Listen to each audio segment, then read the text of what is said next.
y abrigo de la tempestad. Dichoso quien se esconda en ti y abrigo de la tempestad. En tierra de cansancio Jesús roca es, Jesús roca es, Jesús roca es. En tierra de cansancio Jesús roca es y abrigo de la tempestad. Sombra eres tú y escudo fiel y abrigo de la tempestad. ¿Por qué temer con tal broquel y abrigo de la tempestad? En tierra de cansancio Jesús roca es, Jesús roca es, Jesús roca es. En tierra de cansancio Jesús roca es y abrigo de la tempestad. Refugio tú eres, Salvador, y abrigo de la tempestad. Sé nuestro gran auxiliador y abrigo de la tempestad. En tierra de cansancio Jesús roca es, Jesús roca es, Jesús roca es. En tierra de cansancio Jesús roca es y abrigo de la tempestad.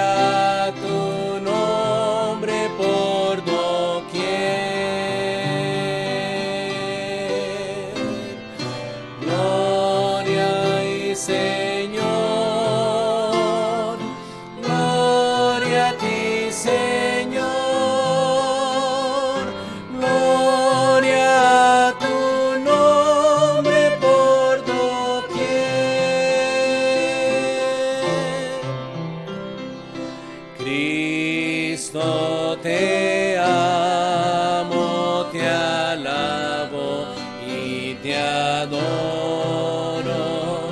Gloria a tu nombre por doquier. Gloria a ti, Señor. Gloria a ti, Señor.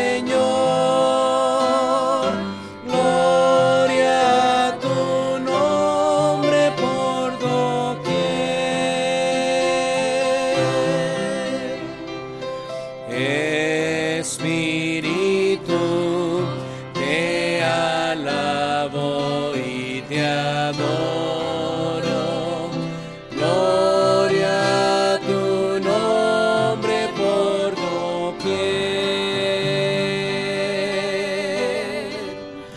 Gloria a ti, Señor. Gloria a ti, Señor.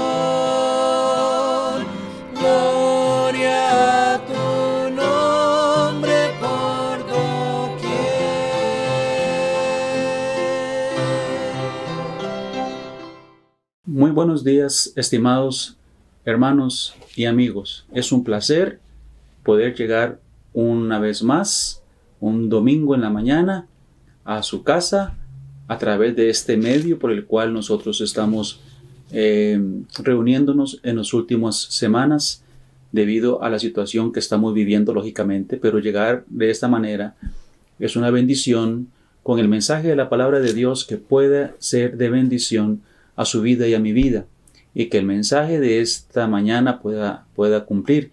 Ese deseo es mi petición delante de Dios.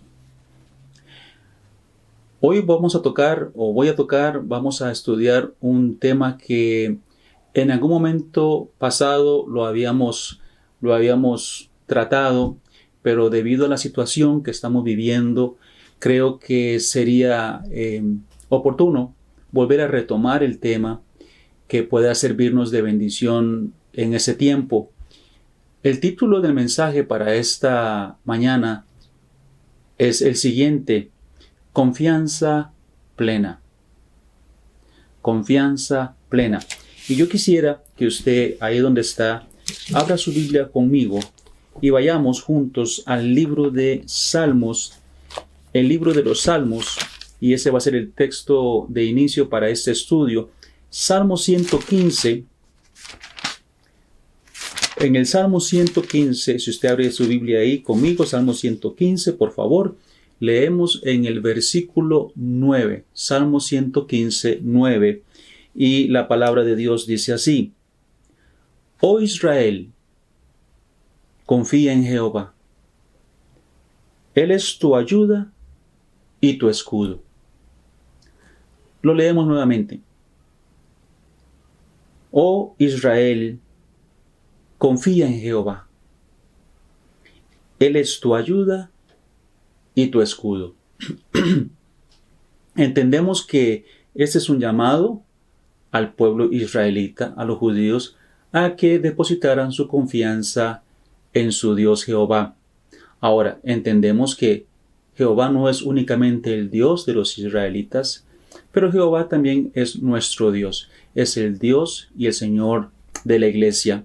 Y al igual como los israelitas debían confiar en Jehová, por él ser el escudo, dice aquí, por él ser la ayuda de ellos, de igual manera para nosotros los creyentes, para nosotros la iglesia del Señor es el mismo llamado. El llamado a que confiemos en Jehová. Oh iglesia, oh creyente, confía en Jehová. Y ese es el tema para el estudio de esta mañana. Confianza plena. Vamos a hacer algunas preguntas de inicio. La primera pregunta que yo quisiera hacerle a usted y formularle a usted es la siguiente. Si alguien estuviera interesado en seguir a Cristo, pero tiene dudas, y llegara donde usted y le preguntara, donde usted que es cristiano, lógicamente, y le preguntara, ¿es Cristo digno de toda confianza? Si le preguntara esta persona a usted, ¿puedo yo confiar plenamente en las promesas de Dios? ¿Qué le respondería? Ahora, si usted es un cristiano fiel, un cristiano que ama a Dios, un cristiano verdadero, lo más seguro es que su respuesta va a ser, claro que sí. Sí, por supuesto, puedes confiar en Dios. Puedes confiar plenamente en las promesas de Cristo. Esa es la respuesta lógica que se espera de un creyente ante una pregunta como esta. ¿Puedo confiar en Cristo?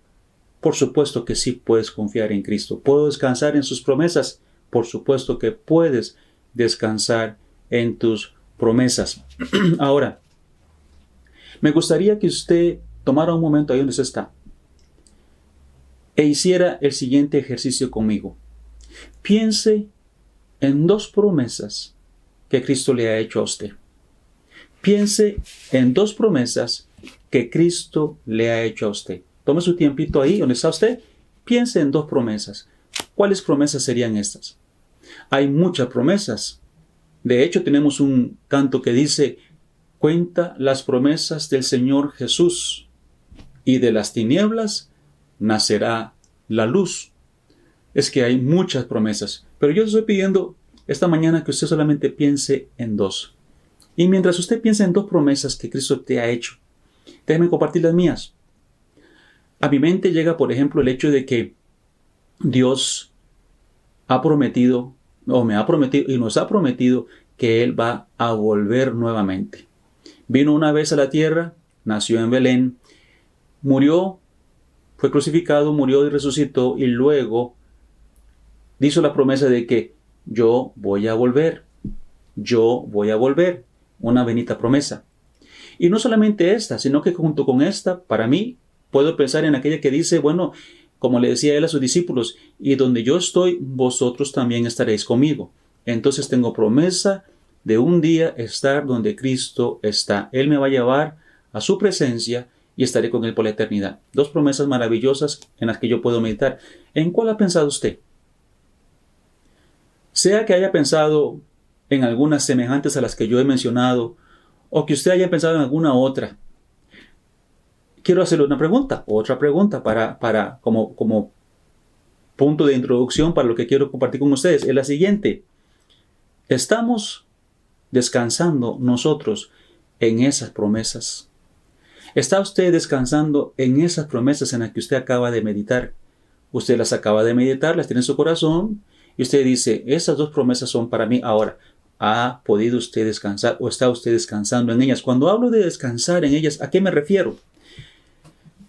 Me refiero a que si esas promesas están generando en usted paz, gozo y agradecimiento a Dios, porque las promesas de Dios no son dadas exactamente para eso, para generar en nosotros paz, para generar en nosotros un gozo y ser agradecidos con Dios. Entonces, la pregunta es, ¿están generando esas promesas, esos frutos por lo cual no fueron dadas? Ahora, ¿por qué estoy yo preguntando esas cosas? ¿Por qué estoy hablando así? Volvemos al tema con el cual hemos estado tratando en los últimos cultos. El asunto de la vida que estamos llevando, especialmente en los últimos meses. Estamos nosotros viviendo en un mundo complicado. Eso usted lo sabe, eso yo lo sé. Especialmente con el asunto del COVID-19, esta nueva crisis que estamos enfrentando, no solamente nosotros los costarricenses, pero que se está dando en todo el mundo. Esta situación al día de hoy todavía nos mantiene un poco inseguros, ¿no? Inseguros.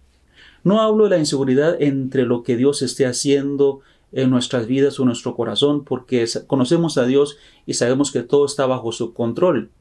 Pero lo que hablo de inseguridad es el asunto de que, por ejemplo, no sabemos cuándo va a terminar este asunto. Nos preguntamos si esto se terminará esa semana o la semana que sigue. Algunos nos dicen que ya pronto se termina el asunto de la crisis, del virus, y otros dicen que está muy lejos de ser controlado, y eso nos trae incertidumbre e inseguridad. Además, si la crisis o el virus fuera controlado en esos días que vienen, en la semana que viene, siguen otras incertidumbres. Por ejemplo, ¿y qué sigue después? ¿Cómo va a ser la vida después de que terminemos con el COVID-19? Cuando ya se abran las restricciones y podamos volver supuestamente a lo que llamamos la vida normal, ¿será tan normal como lo fue antes? ¿Podré yo conseguir el trabajo que tenía? ¿Me llamarán los jefes y me volverán a dar el puesto con el que yo contaba, con el sueldo que yo tenía? ¿O será paulatinamente y llamarán a algunos y a otros no? Y por el hecho de que quizá hayan muchos sin trabajo hoy, se van a conglomerar las filas buscando trabajo en otras empresas. ¿Podré yo conseguir trabajo o no? ¿Cómo me va a ir una vez que eso termine? ¿Cuál va a ser mi futuro? Y esto nos puede traer, como dije anteriormente, desconsuelo, incertidumbre e inseguridad. Algunas personas afirman que la vida después del COVID-19 no será igual. Hay algunos que dicen que el mundo va a entrar en una nueva etapa y que habrá un nuevo orden de cosas. Y eso también nos genera cierta inseguridad. Ahora, quiero decirle y compartir con usted lo siguiente. Este virus, esta crisis, el COVID-19, llegó a aumentar un desconcierto que de por sí ya estaba en los corazones de los hombres desde hace mucho tiempo atrás. La incertidumbre y el temor y la desconfianza y el dolor no es algo nuevo que trajo esta pandemia. es algo que vino a aumentarlo, pero ya lo estamos experimentando porque el mundo en que usted y yo vivimos ha venido desde hace mucho tiempo atrás de mal en peor, de mal en peor, de mal en peor han venido las cosas. El mundo se ha corrompido cada vez más y más con el paso de los años, lo cual ha generado en el corazón de las personas una tremenda desconfianza unos a los otros. Unos a los otros. ¿Acaso no hemos notado o no ha notado usted la desconfianza que se está efervesciendo hoy día entre las naciones? Si bien ha habido un gran movimiento de solidaridad entre las personas que tienen necesidades, y eso es un punto positivo que hemos podido experimentar, por otro lado también hemos estado viendo la desconfianza que se está dando entre las potencias. Que este país no es desconfianza porque parece que este país guardó ciertos secretos y no quiso decirlos al público o no lo dijeron en el momento que tenía que haber sido hecho. Aquella institución no es de confianza porque parece que guardan un cierto secreto, no han querido comentar las demás cosas. Aquel tiene la culpa, el otro tiene la culpa y entonces vienen las demandas, los problemas.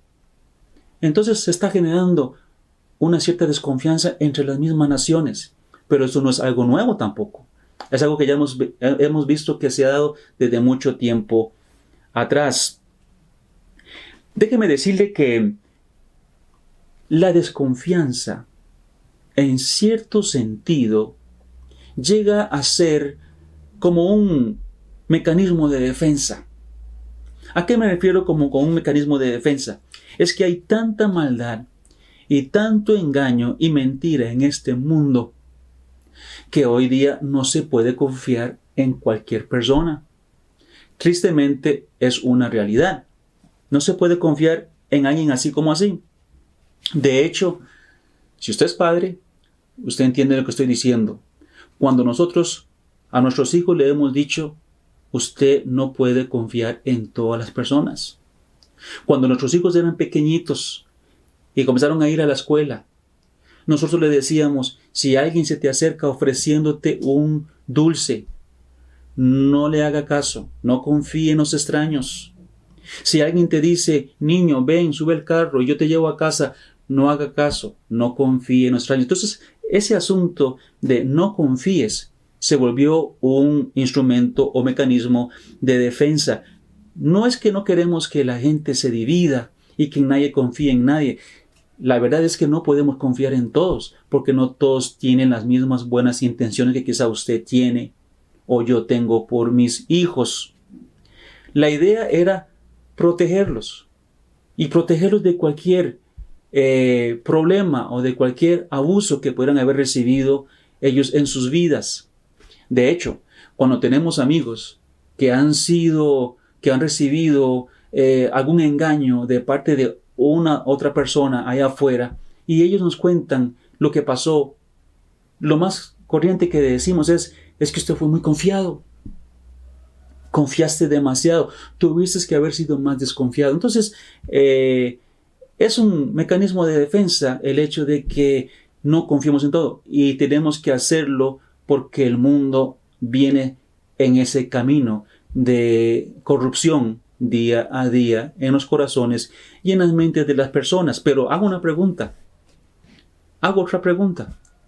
¿Es esta la clase de mundo en la que Dios quería que usted y yo viviéramos? Absolutamente no. No era el plan de Dios que nosotros viviéramos de esa manera.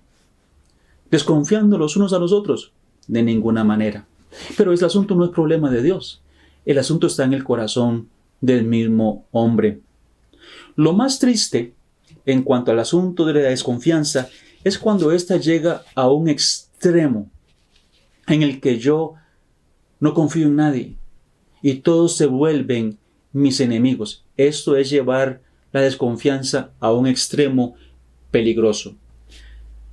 Conocí a una persona que era tan desconfiada de las demás personas que inclusive llegó a desconfiar de sus propios hijos. Me lo decía a mí. Esa persona decía que sus hijos estaban planeando cosas contra esta persona. Ahora, yo sabía que esto era completamente falso, pero en la mente de esta persona era una realidad. Ella desconfiaba tanto de la gente que desconfió de su propia familia, de sus seres más cercanos, y esto le impidió poder gozar de la bendición de su hogar, del compañerismo, la alegría, la comunión con su propia familia. Se aisló en una manera tan grave que no fue de ninguna bendición para él ni para los que estaban cerca de él. Eso sería un problema. La Biblia nos dice en el libro de Génesis, capítulo 2, versículo 18, una realidad que Dios nos enseña. Dice, no es bueno que el hombre esté solo. No dice, no es bueno que Adán esté solo, sino que dice, no es bueno que el hombre esté solo. Y pues este asunto de la soledad es peligroso. Y no hablo de la soledad del hecho que usted quizá quiera ir y estar un rato aparte por unos minutos y meditar y estar tranquilo. No hablo de esa soledad. Hablo de la soledad en que las personas se vuelven completamente cerradas, sin querer compañerismo ni nada que ver con las demás personas. Esa soledad se sabe que podría engendrar una situación de depresión grave que podría llevar a una completa desesperación y aún hasta el suicidio, como ha pasado con muchas personas ya. Entonces hay que tener mucho cuidado. No es bueno que el hombre esté solo. Y es por eso que Dios ha formado primero la sociedad. La sociedad. Dios nos ha hecho y nos ha formado para que vivamos en comunidades. Normalmente el hombre habita en comunidades, en pueblitos, en ciudades, pero siempre la idea es de vivir como en un tipo de comunión. La idea de vivir en comunidad es de que el hombre pueda vivir al lado de sus semejantes con un objetivo común. Y este objetivo que estamos hablando es donde las personas y el prójimo, los vecinos, puedan corresponder a la necesidad el uno del otro. Y esa es la forma en que usted y yo deberíamos vivir en nuestra sociedad, donde se colabora con el prójimo, donde se coopera todos para llevar a un bien común del pueblo.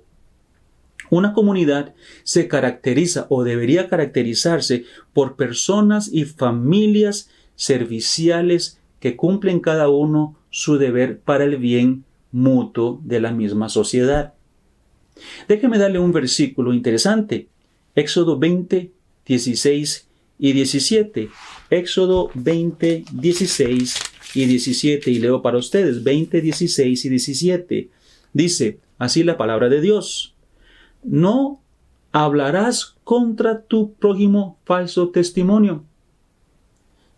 Y sigue diciendo, no codiciarás la casa de tu prójimo, no codiciarás la mujer de tu prójimo, no codiciarás su siervo, ni su criada, ni su buey, ni su asno, ni cosa alguna de tu prójimo. Ahora, si la sociedad pudiera vivir de esa manera, sería una sociedad admirable, donde yo vivo a la par de mi prójimo, pero yo no hablo contra él y yo no deseo las cosas de él. Antes respeto sus cosas, él respeta mis cosas y nos ayudamos mutuamente y podemos así vivir tranquilo. Ese es el deseo de Dios. Esa es la forma en que deberíamos vivir y tratar nosotros a nuestros semejantes. Sin codicia, sin envidia, sin malas intenciones. Ahora, ¿es esto así? No es así en todos los casos, lamentablemente. Y eso se debe porque la falta de un verdadero temor de Dios en el corazón de los hombres ha llegado al punto casi de aniquilar, si pudiéramos decir esa palabra, aniquilar ese bendito propósito divino del compañerismo y del amor entre los seres humanos, entre los prójimos. ¿Qué es lo que ha llegado a destruir y a obstaculizar este principio divino? Es la falta de temor en el corazón de las personas, la falta de temor a Dios, la falta de temor a Dios. ¿A cuántas personas de su comunidad, usted podría poner, en cuántas podría usted poner toda su confianza? ¿En cuántas? Si pensamos bien, la verdad, van a ser pocas, en las que yo pudiera poner toda mi confianza. Me pongo a pensar por qué nosotros, cuando planeamos construir una casa, por ejemplo, lo más común es que pensemos en los muros y en las rejas, en los portones, en las alarmas, en la alambrada, en la electricidad. ¿Por qué? Porque vivimos desconfiados.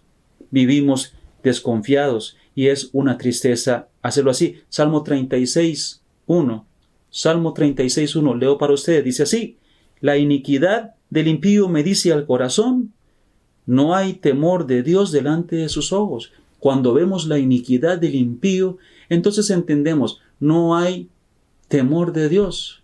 Vivimos en un mundo donde el hombre está lleno de iniquidad y esa iniquidad del hombre nos hace vivir en desconfianza los unos con los otros, pero al final esa desconfianza viene por una falta de temor de Dios en los corazones de las personas.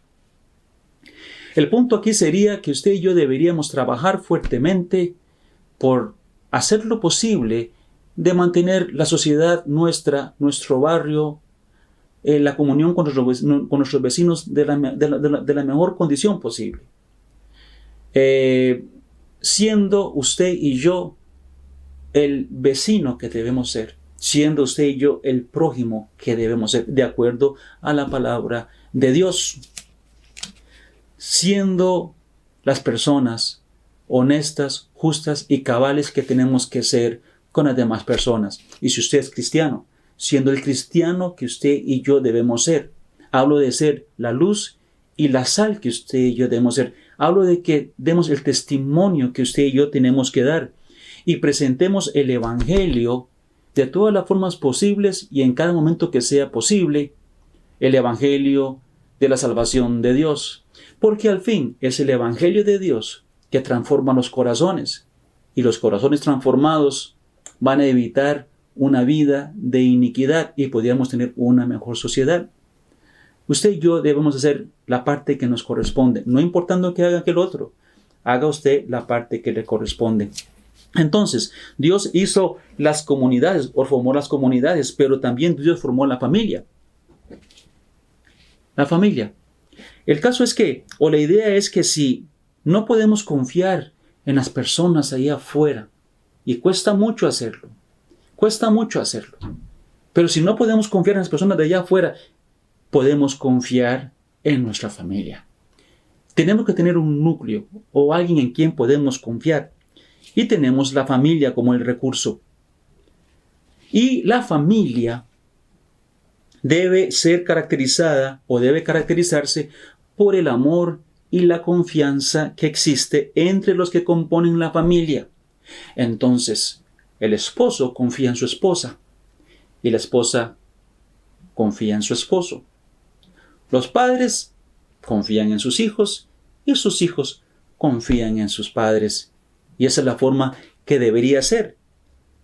Una familia caracterizada por el apoyo mutuo entre sus miembros, la comprensión entre sus miembros, pero también la protección y la unidad entre sus miembros. Y eso es la familia. Y qué hermoso es vivir la familia en unidad. Ahora, Lucas 11:11, la palabra de Dios, usted puede buscar Lucas 11:11. Voy a leer para usted ese versículo. Voy a buscarlo aquí en la palabra de Dios, en la Biblia, Lucas 11:11. Y el texto dice así, leo para usted. ¿Qué padre de vosotros, si su hijo le pide pan, le dará una piedra? O si pescado, en lugar de pescado, le dará una serpiente. Es una pregunta retórica. Una pregunta que se responde por sí misma. ¿Qué padre, si su hijo le pide pan, le va a dar una piedra? Podríamos esperar eso de allá afuera, del mundo afuera, ¿verdad? pero nunca de un padre. Papá, deme pescado, te voy a dar una serpiente.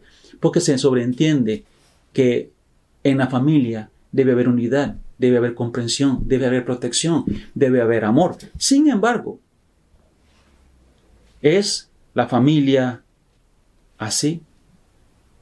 Tristemente hay que decir que muchos hogares no viven así. En muchos hogares se perdió ese asunto de la comprensión, de la confianza, de la protección y la unidad. En muchísimos hogares, porque tengo que decir que Satanás está empeñado en destruir hogares. Y no viven ya más esos principios que deben gobernar un hogar. Se ha perdido la confianza entre los esposos, entre los hijos y los padres. Y cuando se pierde la confianza, entonces las relaciones ya no son igual. Ya no son más igual. Nosotros tenemos que trabajar. Usted debe trabajar, yo debo trabajar para poder mantener la confianza arriba entre relaciones de familia, entre esposos y entre hijos. Digo, cuidemos, como dice, a capa y espada las relaciones de nuestras familias. Ahora, Dios también nos ha dado la iglesia. Dios nos ha dado la iglesia. Y la iglesia no es un edificio. La iglesia no es un edificio, aunque nosotros estamos acostumbrados a llamar a los edificios iglesias. Iglesias, allá está la iglesia. Pero sabemos que la iglesia la conforman los creyentes en Cristo Jesús. En este grupo de hermanos, los creyentes, es donde nosotros encontramos compañerismo real. En las personas que quizás no son nuestra familia de sangre. En este grupo es en el que podemos encontrar un compañerismo real que genere confianza. Una hermandad que nos genera aliento a nuestras vidas. Primera de Pedro, por ejemplo, si va a Primera de Pedro, en la palabra del Señor, capítulo 1, Primera de Pedro 1:22 dice: habiendo purificado vuestras almas por la obediencia a la verdad, mediante el Espíritu, para el amor fraternal, el amor de hermanos. Amor fraternal es amor de hermanos. Un amor fraternal no fingido, un amor real. Amaos unos a otros entrañablemente, de corazón puro. Ese es el deseo de Dios para la iglesia, para la forma en que usted y yo tenemos que vivir en la congregación. Pero podría haber personas en este círculo que puedan querer dañar ese propósito de unidad y de confianza. Y tenemos que tener cuidado. Hay textos que nos advierten sobre personas que desean dañar la unidad de la iglesia. La Biblia llama a estas personas falsos hermanos, falsos.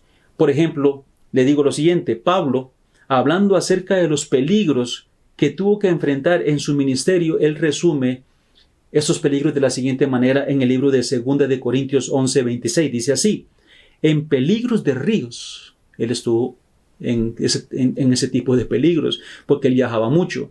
Pero también tuvo peligros de ladrones, peligros de los de mi nación, otros judíos que deseaban mal, peligros de los gentiles, peligros en la ciudad, peligros en el desierto, peligros en el mar, y dice, y peligros entre falsos hermanos, que quieren destruir la unidad y que quieren destruir la confianza que debe reinar en la iglesia. Y hay que tener cuidado, falsos hermanos son peligrosos.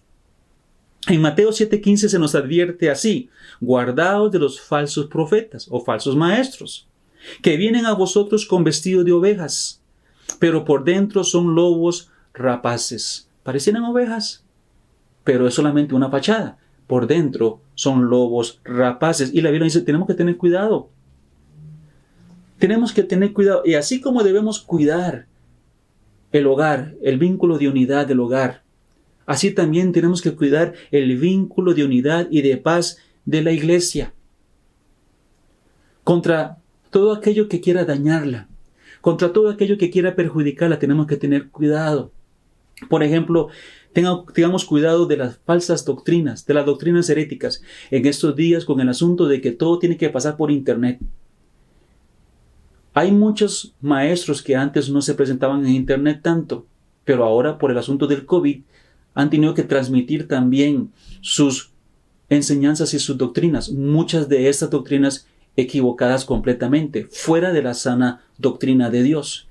Y usted y yo tenemos que tener cuidado porque es muy fácil andar por ahí navegando en internet y mira un tema interesante y ponerlo y que usted sea confundido con una doctrina equivocada. Esa confusión va a traer va a deteriorar el compañerismo de la iglesia, la confianza en la iglesia, y usted debe tener mucho cuidado. Pronto vamos a volver a congregarnos juntos. Pareciera que ya pronto se van a abrir las oportunidades de volver a congregarnos nuevamente. Esperamos que sea pronto y lo esperamos con ansia, pero así como en el pasado, así ahorita en el futuro, tenemos que tener cuidado de las personas que entran. Y los que entran a la iglesia, porque como dice, entran a vosotros vestidos de ovejas, pero son rapaces, lobos. Tratan de aprovecharse del corazón honesto y generoso de los cristianos. Tenemos que tener cuidado porque luego nos engañan y recibimos una gran decepción. Y esto podría afectar la confianza que debemos tener los unos a los otros. Pero no solamente pensemos en los que vienen de afuera a dañar. Tenemos que hacer un análisis de nosotros mismos. Usted como cristiano y yo como cristiano y la iglesia a la que yo pertenezco, a la que usted pertenece. Y pensar si nosotros estamos siendo el miembro de iglesia que usted debería ser. Si estamos de verdad siendo usados por Dios para la edificación de los hermanos. Porque estamos hablando de cuidar la iglesia y la confianza que tiene que haber en la iglesia. Tenemos que examinar si estamos sirviendo como instrumentos de unidad. ¿Soy yo un instrumento de unidad o soy usted un instrumento de división? Debo analizarlo y es bueno hacerlo. Chequearse para ver cómo estamos trabajando, hacerse un examen personal, a ver cómo estoy yo en mi función como miembro de la iglesia a la que asisto. Si estoy siendo guiado por un carácter controlado por el Espíritu Santo o controlado por mi carne y por mis emociones. Debo tener cuidado porque debo cuidar la unidad. Es algo que se me ha encomendado. Debo cuidar la unidad de la iglesia en el Espíritu. Entonces Dios nos dio la comunidad. Dios nos dio la familia, Dios nos dio la iglesia y Dios nos da la salvación. Dios nos da la salvación. ¿Qué quiero decir con la salvación? Pues salvación se basa en un conocimiento y en una relación con un Dios real. Eso es salvación. Si a usted se le preguntara, ¿es usted salvo? ¿Ha experimentado usted la salvación? ¿Qué pensaría? ¿Qué viene a su mente? Cuando hablamos de salvación, hablamos de una relación con Dios, una relación real. La salvación o la vida eterna no se basa en saber de Dios. Hay muchas personas que saben mucho de religión, mucho de Biblia, pero la salvación en el completo sentido de la palabra no se basa tanto en saber de Dios, pero conocer a Dios. Conocer a Dios. Ahora, le doy un versículo en Juan capítulo 17. Juan 17 en los Evangelios. Juan 17, y voy a buscarlos para leerlo aquí en la palabra de Dios. Juan 17, el versículo 3. Le doy ese texto. Juan 17, 3. Dice así. Y esta es la vida eterna o la salvación, que es que te conozcan a ti, al único Dios verdadero, y a Jesucristo a quien has enviado. Salvación es conocer a Dios. Salvación es conocer a Cristo. Es conocer. Y cuando hablamos de conocer, hablamos de un conocimiento íntimo y personal. ¿A qué me refiero con un conocimiento íntimo y personal? Déjeme decirle a lo que me refiero en cuanto a este punto. Un conocimiento íntimo y personal, lo que quiero decir es que salvación es más que una religión. o ser religioso. Salvación es una relación. Y hablo de que es entender, Dios me ama y yo lo amo. Dios me ama y yo lo amo. Dios me habla y yo lo escucho. Yo le hablo a Dios y Él me escucha. Dios me guía, especialmente por su palabra, y yo le obedezco sus mandamientos. Si yo estoy dolido, si tengo preocupación, si tengo dolor, si tengo angustia, yo corro a Él y busco su consuelo, y busco su guía, y busco su paz. Si estoy contento, yo le alabo, yo le canto, yo le adoro, yo le hablo con palabras de bendición. Si estoy desalentado, yo descanso en Él. Y mi total deseo es servirle y agradarle. Eso es comunión con Dios. Es más que solamente decir, hoy es día de culto y voy a reunirme y vuelvo a mi casa y sigo mi vida como si Dios no existiera. Eso no puede ser así. Un gran religioso llegó a Jesús de noche, tremendo hombre religioso. Y Jesús le dijo a este hombre religioso, os es necesario nacer de nuevo. Él necesitaba el nuevo nacimiento, a pesar de su religión. Y Jesús le dijo, porque el que no nace de nuevo no puede entrar en el reino de Dios. Y él ocupaba no la religión, ocupaba el nuevo nacimiento, la salvación en Cristo Jesús. Entonces, Dios nos permite gozar de esa comunión con Él. Dios nos quiere dar vida, no solamente vida en el cielo, cuando termine todo esto aquí en la tierra, pero nos quiere dar bendición aquí mientras usted y yo vivimos y caminamos por este planeta. Dios quiere darnos bendición. Dios quiere darnos vida con Él, estando aún aquí. Quiere darte a usted y a mí una razón de ser, una razón de ser.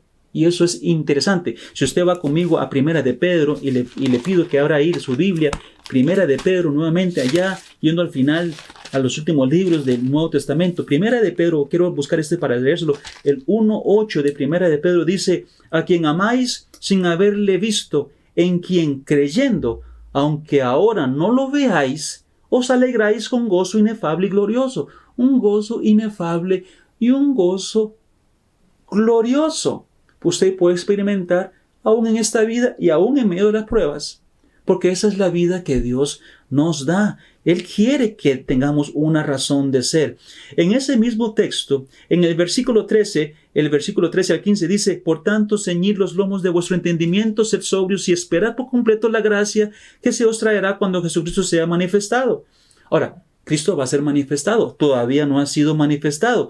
Y mientras esto pasa, mientras esto sucede, dice lo siguiente, como hijos obedientes, no os conforméis a los deseos que antes tenías cuando estabais en vuestra ignorancia, sino como aquel que os llamó es santo, sed también vosotros santos en toda vuestra manera de vivir. Una razón de ser. Vivo para Cristo y quiero ser santo porque Él me ha dicho que sea santo. Como Él es santo, entonces quito de las cosas negativas de mi vida, las cosas que no son correctas, las cosas que viví antes en mi ignorancia se quitan para vivir una vida de santidad, de servicio a Dios. Ahora, déjame decirle una cosa. Cuando entramos en esta bendita comunión con Dios, ese es el punto de vida en el que usted y yo nunca tendremos decepción. Quiero decir que el compañerismo con Dios y el compañerismo con Cristo y el compañerismo con el Espíritu Santo nunca generan decepción en el corazón de la persona que confía en ellos, porque en ellos podemos tener plena confianza. La Biblia dice que todas las promesas de Dios son el sí en Él y el amén. O sea, Dios no es hombre para mentir. Dios no practica el engaño. Satanás es el padre del engaño, pero Dios no hay engaño en Él. Entonces podemos vivir en plena confianza en una relación exquisita. Sin embargo, tenemos que entender que hay un enemigo, Satanás, y él está empeñado en dividir la sociedad de la que hemos venido hablando, empeñado en dividir las familias, como hablamos de la familia, empeñado en dividir las iglesias. Y lo va a hacer si le damos campo. Pero también está empeñado en hacer que los creyentes vivan desconfiados de su Dios. Él quiere que usted pase desconfiando de Dios, dudando de Dios. ¿Será Dios? ¿Me escuchará Dios? ¿Me irá a ayudar Dios? ¿Dónde está Dios? Recuerde que ya hemos venido hablando en cultos anteriores acerca de cómo Satanás intentó engañar a Eva en el Edén, tratando de hacer ver a Dios como mentiroso.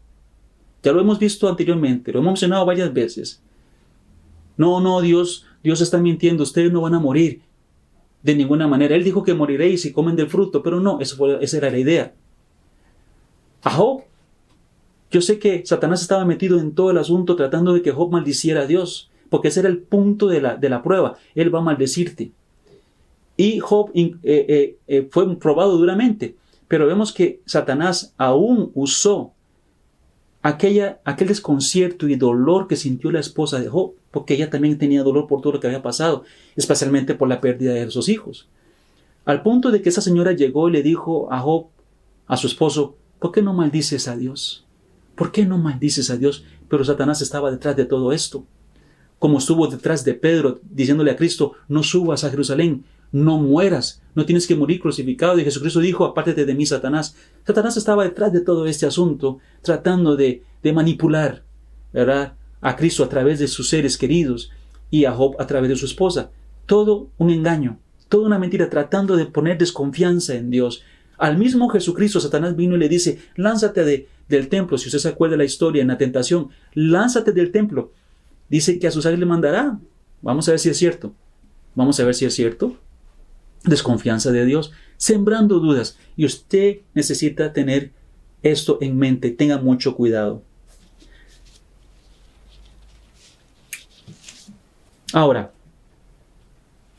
usted me dirá, usted preguntará, muy bien, pero hermano Arturo, ¿y qué si todo en mi vida parece ir mal? Es que todo parece que va mal. ¿Dónde está Dios? ¿Dónde está la promesa de Dios? ¿Cómo puedo yo tener confianza en Dios si una y otra cosa en mi vida parece que van mal? Vea cómo estoy viviendo en ese tiempo. Y puede ser, y déjame decirle que usted esté pasando por una situación muy complicada. Por asuntos de trabajo, por asuntos de familia, por asuntos de salud. Usted puede estar pasando una prueba, y conozco y he oído y sé de personas que están pasando una situación grave, terriblemente grave.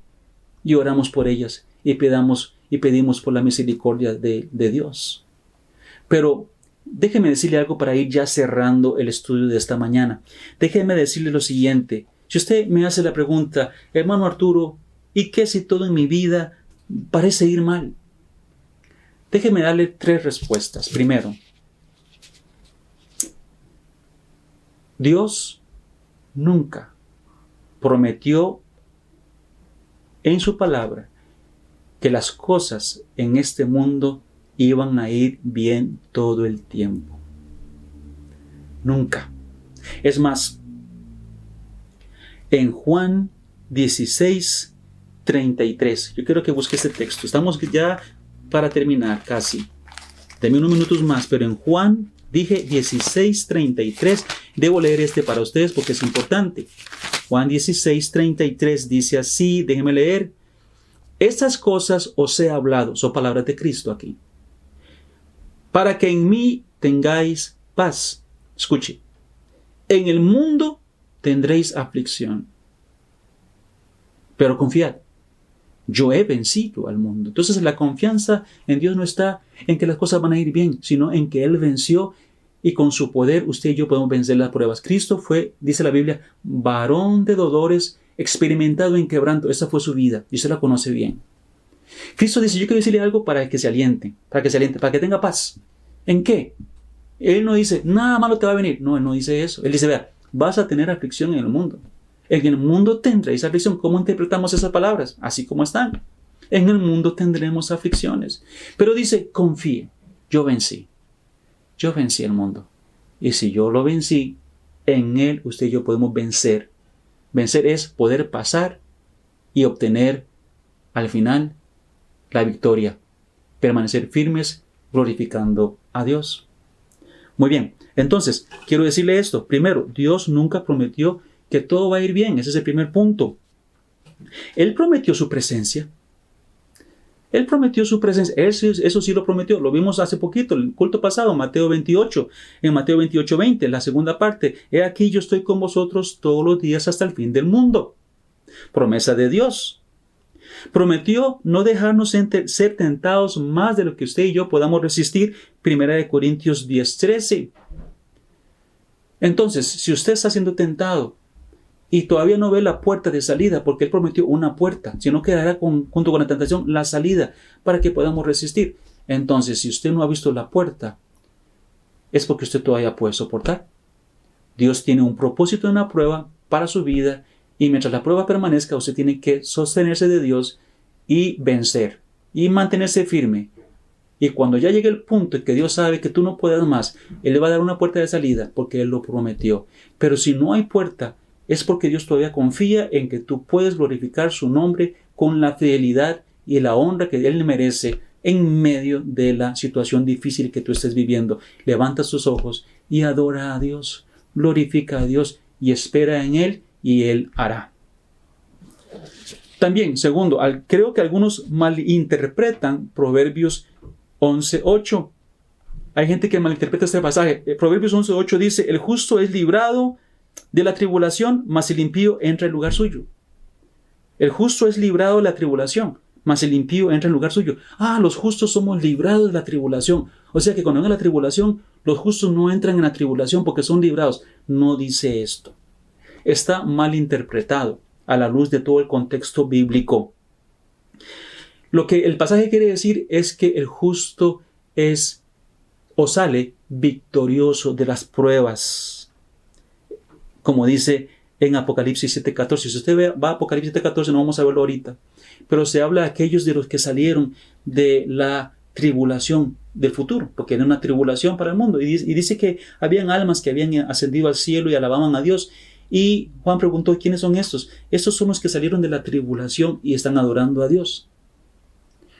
Salieron de la tribulación, salieron victoriosos. No fueron quitados de la tribulación, pero cuando salieron de la tribulación, salieron victoriosos. Por eso la Biblia dice: el justo es librado. O sea, que la tribulación no logra cumplir el propósito negativo, quizá por el cual viene o por el cual Satanás quiere tentarnos, sino que genera en nosotros más bien un deseo de más confianza en Dios, un deseo de más servicio y de agradarle aún más a Dios. Y eso es la bendición que Dios quiere.